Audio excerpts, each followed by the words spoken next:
नमस्कार, मैं हूं आपके साथ Rahul Soumitra. Face to face Madhya Pradesh में आप सभी का बहुत बहुत स्वागत है। राष्ट्रपति चुनाव की तारीख जैसे जैसे नजदीक आ रही है वैसे वैसे आरोप प्रत्यारोप का दौर भी तेज हो चला है। राष्ट्रपति पद के लिए विपक्ष के उम्मीदवार यशवंत सिन्हा और कांग्रेस विधायकों ने बीजेपी पर हॉर्स ट्रेडिंग का आरोप लगाकर प्रदेश की सियासत को गरमा दिया है। तो अब बीजेपी और कांग्रेस खुद को आदिवासी हितैषी बताने में जुट गए हैं। कुल मिलाकर राष्ट्रपति चुनाव को लेकर मध्य प्रदेश में चुनावी शोर पूरे शबाब पर है। आरोप प्रत्यारोप की सियासत से इतर कई सवाल भी हैं जिन पर चर्चा की जाएगी विस्तार से, और दो खास मेहमान हमारे साथ इसी पर विस्तार से चर्चा करने के लिए हमारे साथ जुड़ जाएंगे। लेकिन जिस तरह से देश के प्रथम नागरिक का यह चुनाव हो रहा है और चुनाव आयोग ने बाकायदा यह कहा है सभी पार्टियों से कि आप व्हिप जारी ना कीजिए, उसके बावजूद व्हिप जारी हो रहा है। कहीं पर 3 लाइनों का व्हिप जारी हो रहा है, तो उसके क्या मायने हैं। हमारे साथ दो खास मेहमान हैं। आनंद जाट जी हैं, ये कांग्रेस का पक्ष रखने के लिए हमारे साथ जुड़े हैं, और विकास जी भारतीय जनता पार्टी का पक्ष रखने के लिए जुड़े हैं। दोनों मेहमानों का बहुत बहुत स्वागत। बहुत ही अहम डिबेट है, आपकी राय बड़ी इंपॉर्टेंट है। लेकिन दर्शकों को बहस से पहले एक रिपोर्ट दिखा देते हैं।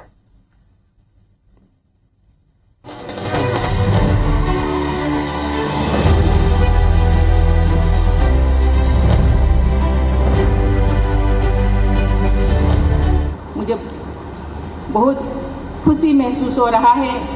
मैं जिस संगठन में थी वो लोग तो मुझे समर्थन कर रहे हैं, लेकिन जो हम लोगों के संगठन में नहीं है वो लोग भी समर्थन करने के लिए आगे आ रहे हैं। तस्वीरें एनडीए की राष्ट्रपति उम्मीदवार द्रौपदी मुर्मू के भोपाल दौरे की है, जहां बीजेपी नेताओं ने उनका गर्मजोशी से स्वागत किया, तो कांग्रेस ने द्रौपदी मुर्मू की उम्मीदवारी पर ही सवाल खड़े कर दिए। द्रौपदी मुर्मू के भोपाल दौरे से ठीक 24 घंटे पहले यूपीए के कैंडिडेट यशवंत सिन्हा भी अपने लिए समर्थन जुटाने के लिए भोपाल आए थे। इस दौरान सिन्हा ने बीजेपी पर हॉर्स ट्रेडिंग करने का गंभीर आरोप लगाया। हालांकि बीजेपी ने खरीद फरोख्त की खबरों का सिरे से खंडन कर दिया। फॉर सेल का टैग लगा दिया कमलनाथ जी ने विधायकों के ऊपर। भारतीय जनता पार्टी क्यों तोड़ेगी, क्यों खरीदेगी? हमारी प्रत्याशी 100% जीतने वाली हैं। खरीद फरोख्त को लेकर जारी आरोप प्रत्यारोप की सियासत के बीच कांग्रेस ने दावा किया है कि यूपीए के कैंडिडेट यशवंत सिन्हा को न सिर्फ कांग्रेस के विधायक बल्कि बीजेपी के विधायक भी वोट करेंगे, क्योंकि यशवंत सिन्हा बीजेपी के इशारों पर रबर स्टैंप के रोल में नहीं रहेंगे। उनसे अपील है हमारी कि वो प्रेस से भी मिलें और अपनी बात रखें। किस तरह से प्रदेश, मध्य प्रदेश और देश के आदिवासी बहुल जो क्षेत्र हैं उनका संरक्षण कैसे करें, ये सब चीज़ों को उनको मीडिया से शेयर करना चाहिए। कांग्रेस भले कुछ भी दावा करे, लेकिन यशवंत सिन्हा के दौरे में कांग्रेस विधायक दल की बैठक से करीब दर्जन भर आदिवासी विधायकों का दूर रहना सियासी गलियारों में चर्चा का विषय बना हुआ है। कांग्रेस की बैठक में पूर्व जनजाति विकास मंत्री ओमकार सिंह मरकाम, हनी बघेल, झूमा सोलंकी, नारायण पट्टा, हर्ष विजय, सुनील उइके, अशोक मरसकोले, कमलेश शाह जैसे कई आदिवासी विधायक नहीं पहुंचे। इधर बीजेपी को भी उम्मीद है कि कांग्रेस के आदिवासी विधायक अंतरात्मा की आवाज पर मुर्मू को वोट देंगे। ऐतिहासिक क्षण होगा, उस ऐतिहासिक क्षण के हम लोग भी साक्षी होंगे। आदरणीय द्रौपदी मुर्मू जी प्रत्याशी बना के सर्वोच्च पद पर पहुंचने वाली है। बहरहाल राष्ट्रपति चुनाव को लेकर प्रदेश में सियासी शोर थमने का नाम नहीं ले रहा है। वैसे आंकड़ों पर नजर डालें तो मध्य प्रदेश में बीजेपी के 127 और कांग्रेस के 96 विधायकों के अलावा 4 निर्दलीय, 2 बसपा और 1 सपा का विधायक है। 4 में से 2 निर्दलीय बीजेपी विधायक के साथ हैं, बाकी 2 निर्दलीय कांग्रेस के पक्ष में हैं। वहीं बसपा के एक विधायक संजीव सिंह और सपा विधायक राजेश शुक्ला ने हाल ही में बीजेपी का दामन थाम लिया है। बसपा विधायक रामबाई का रुख स्पष्ट नहीं है। अब देखना होगा कि 18 जुलाई को कौन किसके पक्ष में वोट डालता है। नवीन कुमार सिंह, IBC 24, भोपाल। आनंद जाट जी, कल आपकी पार्टी ने यह आरोप लगाया कि भारतीय जनता पार्टी आपके विधायकों को खरीदने की कोशिश कर रही है, वो मीडिया के सामने भी आए और अलग अलग रेट भी बताया, कोई 50 लाख कह रहा है, कोई 1 करोड़ कह रहा है। तो विधायक दल की बैठक में जो जितने भी आदिवासी विधायक थे वो नदारद क्यों रहे, इसकी क्या वजह है?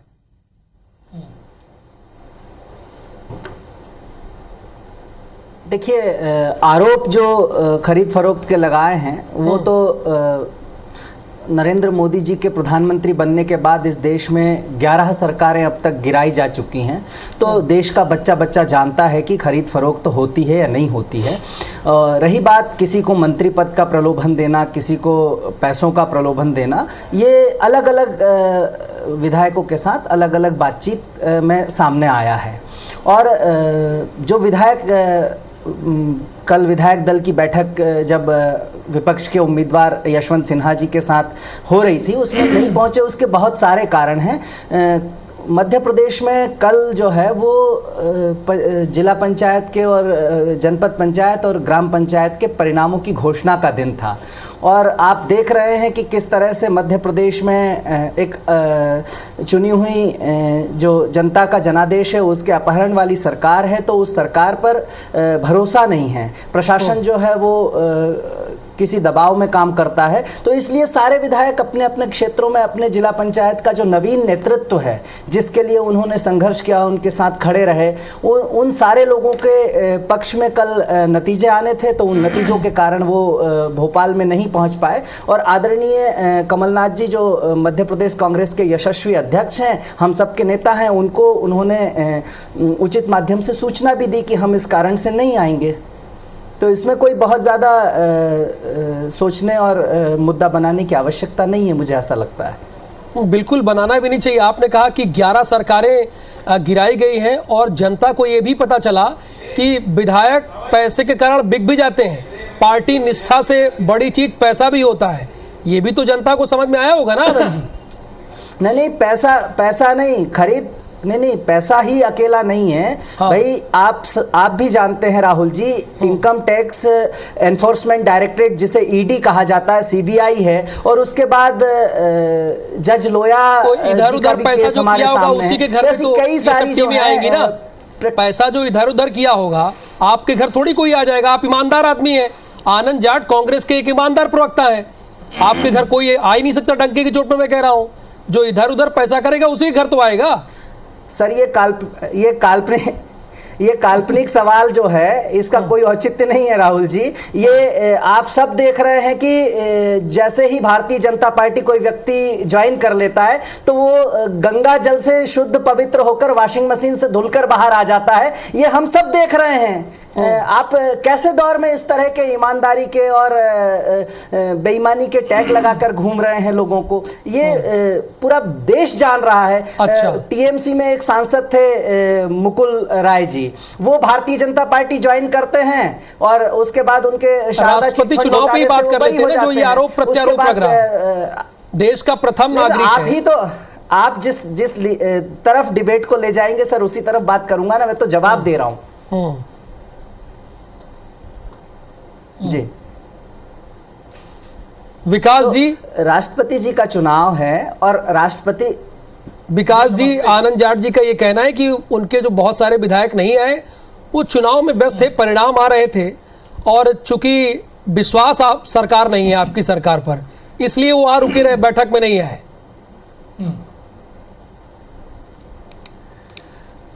देखिए राहुल भाई, दो बातें हैं। आपने एक बात जो रखी कि विधायक और खासकर के जनजातीय क्षेत्र के विधायक क्यों नहीं पहुंचे, ये बड़ा प्रश्नवाचक चिन्ह तो लग ही गया। जनजातीय वर्ग की राष्ट्रपति पद की उम्मीदवार भारतीय जनता पार्टी देती है और कांग्रेस उनका समर्थन करने की जगह अन्य को खड़ा करती है, तब उस जनजातीय वर्ग के विधायकों का उस कैंपेन बैठक से दूरी बना ले अपने आप में सवाल है। चलिए मान लीजिए आनंद जी जो बात कह रहे हैं वो ही मान लेते हम, तो ये कैसी कांग्रेस पार्टी, उसकी क्या राजनीतिक दूरदर्शिता है कि जब चुनाव चल रहे हैं, जनपद के चुनाव के रिजल्ट आ रहे हैं, अगर उनके विधायकों को उनके क्षेत्रों में होना लाजमी उन्हें लगता है, तो ऐसी बैठक फिर यशवंत सिन्हा जी को लेके भोपाल में क्यों आयोजित की? अरे भाई उसे आप या तो पहले कर लेते या बाद में कर लेते। तो मैं यही बात कह रहा हूं कि राजनीतिक रूप से कांग्रेस अकर्मण्य हो गई है, ये स्पष्ट होता है। आनंद जी सोचिएगा कि मतलब इतना बड़ा आप जनपद के जिला पंचायत के रिजल्ट्स को और उसमें विधायकों की उपस्थिति को अगर इतना महत्व दे रहे हैं, तो आप ऐसी राजनीतिक बैठक, राष्ट्रपति पद की कैंपेनिंग की बैठक आपको आगे पीछे रखनी थी। भाई भारतीय जनता पार्टी तो ऐसी गलतियां कभी नहीं करती है। तो इससे तो और बड़ा सवाल हो जाता है कि कांग्रेस का जो नेतृत्व है वो राजनीतिक रूप से कुछ सोचता समझता सक्रियता रखता है, या केवल एक भाई यशवंत सिन्हा जी को आना है, उनका दौरा कराना है तो करा दीजिए, औपचारिकता कंप्लीट। अच्छा, औपचारिकता सिन्हा जी कह रहे हैं साहब मुझे खरीदना चाह रहे हैं, वो तो बार बार बिकने का, वो तो बार बार आनंद जाट जी देखिए कर चुके हैं, वही बात तो बोल रहे हैं। और वही बात गृह मंत्री ने बोल दिया कि 100% हमारी जीत पक्की है, हम किसी को क्यों खरीदेंगे। 100% जीत पक्की है, आपका मिथ्या आरोप है, काल्पनिक है। ये आप इनसे पहले सवाल कीजिए। एक मिनट सर, एक के हिसाब से आप पूछ लीजिए कि क्या मुझसे पूछा जाएगा और क्या नहीं पूछा जाएगा। बीच में बोलेंगे तो फिर बहस नहीं हो पाएगी, क्योंकि आपने सवाल पूछ लिया तो अब मैं जवाब दे देता हूं, या इन्हीं से पूछ लीजिए कि मुझसे क्या पूछना है। भाई मैं तो सवाल उठा रहा हूं कि तो ऐसी कैसा राजनीतिक दल है जो अपनी विधायकों की व्यस्तता का ध्यान न रखते हुए बैठ के आयोजित कर लेता है, और सिर्फ एक खास वर्ग के विधायक। जी राहुल जी कुछ पूछ रहे थे, खास वर्ग के विधायक भी, सवाल तो ये भी उठ रहा है। हाँ। बहरहाल आनंद जी मेरे खास वर्ग के विधायक नहीं है, उस खास वर्ग के विधायक नहीं है राहुल जी। जैसे तरुण भानोट जी भी कल जबलपुर में ही थे। मध्य प्रदेश में एक बड़ी अच्छी नज़ीर मैं आपको देता हूं। रीवा का एक मामला है, हाई कोर्ट के पुनर्मतगणना करने के आदेश के बावजूद प्रशासन ने पुनर्मतगणना नहीं की एक मामले में। यह आपने ही दिखाया है, आपके ही चैनल पर मैंने देखा है। तो मध्य प्रदेश में भारतीय जनता पार्टी प्रशासन का और पुलिस का और पैसों का किस तरह से दुरुपयोग कर रही है, ये किसी से छिपा नहीं है। मैं विकास जी से बहुत छोटे छोटे 2-3 सवाल आपके माध्यम से पूछना चाहता हूं। द्रौपदी मुर्मू जी जो हैं वो प्रत्याशी बनी है, अच्छी बात है। विपक्ष के उम्मीदवार के तौर पर यशवंत सिन्हा जी हमारे प्रत्याशी हैं, ये भी अच्छी बात है। मैं सिर्फ ये पूछना चाहता हूं, मध्य प्रदेश पूरे देश में सबसे बड़ी आदिवासी जनसंख्या वाला राज्य है, और मध्य प्रदेश में मुझे इस बात का दुख है कि शिवराज सिंह चौहान जी ने अपने केंद्रीय नेतृत्व को नहीं बताया कि मध्य प्रदेश से किसी आदिवासी व्यक्ति को आप राष्ट्रपति पद का उम्मीदवार घोषित कर दीजिए। आज हम सब के नेता आदरणीय कमलनाथ जी ने जब भारतीय जनता पार्टी का प्रतिनिधिमंडल मिलने पहुंचा तो उनसे भी यही कहा कि आप में से कोई भी व्यक्ति मध्य प्रदेश का जो है वो अगर प्रत्याशी होता तो निश्चित तौर पर हम आपके बारे में विचार करते और देते ही। तो मैं ये दरअसल ये इसलिए भी बताना चाहता हूं कि विधायक जो है अपने अपने क्षेत्रों में क्यों सजग रहे। ये मैं नहीं कह रहा हूं, जो मैं अब डाटा दूंगा। नीति आयोग जो है, नीति आयोग ने पिछले साल गरीबी का एक इंडेक्स जारी किया था। उस इंडेक्स में आदिवासी जो जिले हैं उन आदिवासी जिलों में 74% आबादी भारतीय जनता पार्टी और शिवराज सिंह चौहान के शासन के बाद गरीब है। अलीराजपुर 2011 की जनगणना के हिसाब से भारत का सबसे कम साक्षरता वाला जिला है। तो अपने जनप्रतिनिधियों को तैयार करने में जो वहाँ पर कांग्रेस पार्टी और हमारे विधायक मेहनत कर रहे हैं, उनको प्रशासन जो है वो डराकर धमकाकर किसी तरह से जो मतगणना है उसको प्रभावित ना करे, जो जनता का निर्णय आप कहना क्या चाह रहे हैं? ना कर सके, इसलिए वहां बात राष्ट्रपति चुनाव की हो रही है, आप मतगणना में चले आ रहे हैं। अभी 18 तारीख को वोटिंग है सर।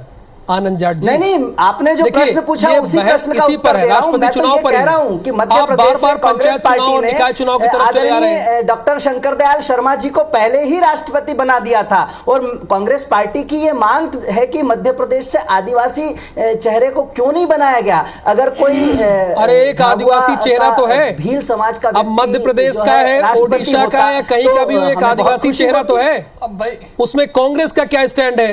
तो आप कह रहे हैं खरीद फरोख्त हो रही है। मैं उसी पर बात कर रहा हूं। तो हमारी पार्टी की प्रतिबद्धता है और हमारा उम्मीदवार जो है वो यशवंत सिन्हा जी हैं, तो अच्छा। इसमें क्या आपत्ति होनी चाहिए? किसी को कोई आपत्ति नहीं है, हम वोट ना दें, किसी को कोई आपत्ति नहीं है, पर आप आरोप लगा रहे, सबूत नहीं दे रहे हैं।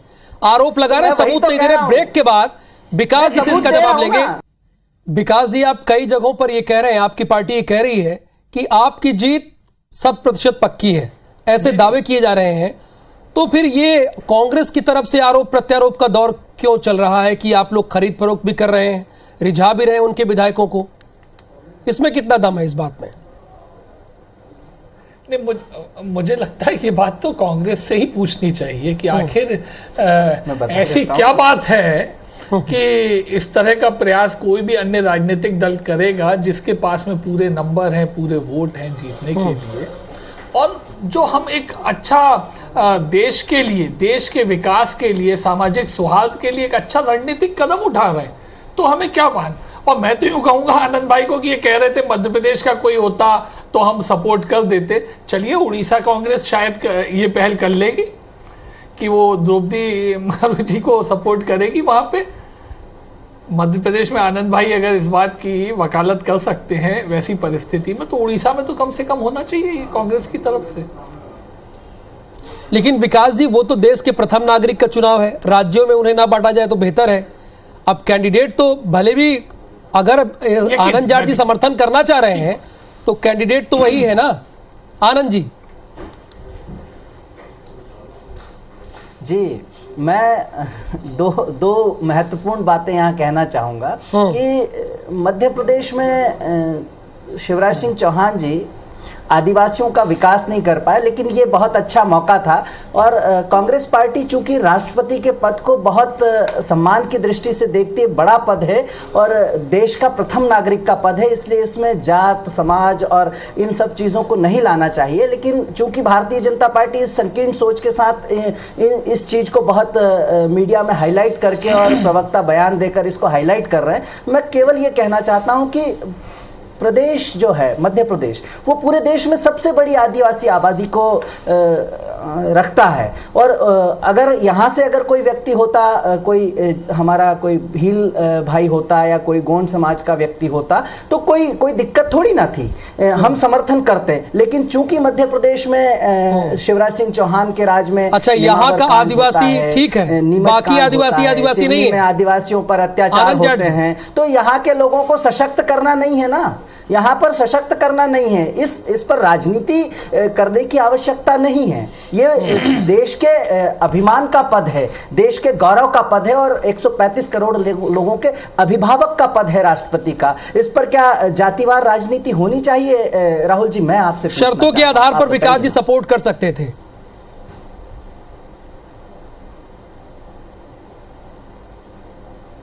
जी, शर्तों के आधार पर, वो वही बात दोहरा रहे कि अगर मध्य प्रदेश का भाई होता तो। नहीं, देखिए बात राहुल जी, केवल आनंद जी की पार्टी कांग्रेस के द्वारा सपोर्ट करने की नहीं है। राष्ट्रपति पद का चुनाव है और हर एक राजनीतिक दल अपनी मंशा से अपना कैंडिडेट खड़ा कर सकता है, तो करिए। हम नहीं कह रहे सपोर्ट करिए या नहीं करिए, हम तो ये आज जो चर्चा आपने चालू की है ना, वो ये बात की है कि कांग्रेस में भी मत भिन्नता आ गई है। नंबर एक, कितने विधायक ऐसी बैठक में एब्सेंट रह रहे हैं जो राष्ट्रपति पद के कैंपेनिंग के लिए आयोजित की जा रही है। और दूसरा सवाल जो आपने उठाया कि कांग्रेस ने ये बात क्यों रखी, बिना सबूत दिए रखी, और वही चेहरे, पुराने चेहरे जो अनेक बार कह चुके हैं कि हमें खरीदा जा रहा है, हमें पैसे ऑफर किए जा रहे हैं, वो फिर कहते हैं कि हमें खरीदा जा रहा है बिना कोई सबूत साक्ष्य के, बिना कुछ बताए। तो आखिर ये ऐसा हल्कापन क्यों राजनीति में? अरे भाई, आप चुनाव लड़ाइए, अपने कैंडिडेट को लड़ाइए, उनसे बातचीत करिए, सब लोग मिलिए, आधे अधूरे मिलिए, कोई हमें फर्क नहीं पड़ता है। लेकिन ऐसा राजनीतिक प्रलाप तो चालू नहीं करना चाहिए कि हमारे दल के विधायकों को खरीदा जा रहा है, ये तो बहुत गलत है। चलिए, बहुत बहुत शुक्रिया, समय का अभाव है विकास जी, आवश्यकता नहीं, कोई परिस्थिति बहुत धन्यवाद नहीं, विकास जी, आनंद जाट जी, आप दोनों का इस बहस में जुड़ने के लिए।